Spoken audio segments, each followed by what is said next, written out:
రాష్ట్రంలో మన జిల్లాలో ముఖ్యంగా చీరాల పట్టణ పరిధిలో ఈ మాదక ద్రవ్యాలు సేవించకుండా అక్రమ రవాణా కాకుండా ఈ కార్డన్ అండ్ సెర్చ్ అనేది ఆపరేషన్ను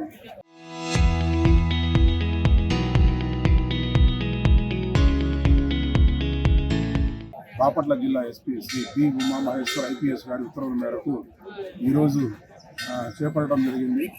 తెల్లవారుజామున 4:30 గంటల సమయంలో చీరాల సబ్ డివిజన్లో ఉన్న పోలీసు సిబ్బంది అంతా కూడా చీరాల 1 టౌన్ 2 టౌన్ రూరల్ సిఐలు అట్లాగే ఎస్ఐలు ఆధ్వర్యంలో దాదాపు 100 మంది పోలీసు సిబ్బంది ఈ చీరాల 1 టౌన్ పరిధిలోని Vithal Nagar area PA gate ఏరియాలో కార్డన్ అండ్ సెర్చ్ ఆపరేషన్ చేయడం జరిగింది.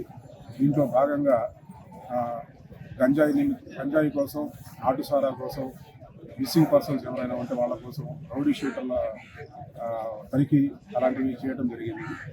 ఇందులో భాగంగా పేపర్లు లేకుండా ఉన్న 59 మోటార్ బైక్స్ స్వాధీనం చేసుకోవడం జరిగింది.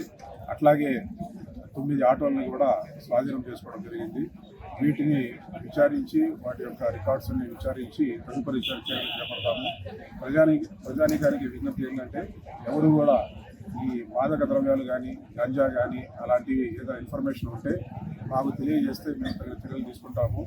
నేరరహిత సమాజం కోసం మా యొక్క ప్రయత్నం ప్రతిరోజు జరుగుతూ ఉంటుంది. ఇటువంటి కార్డన్ సెర్చ్ అనేది కంటిన్యూస్గా మా చీరాల సబ్ డివిజన్ పరిధిలో చేపట్టడం జరుగుతుంది.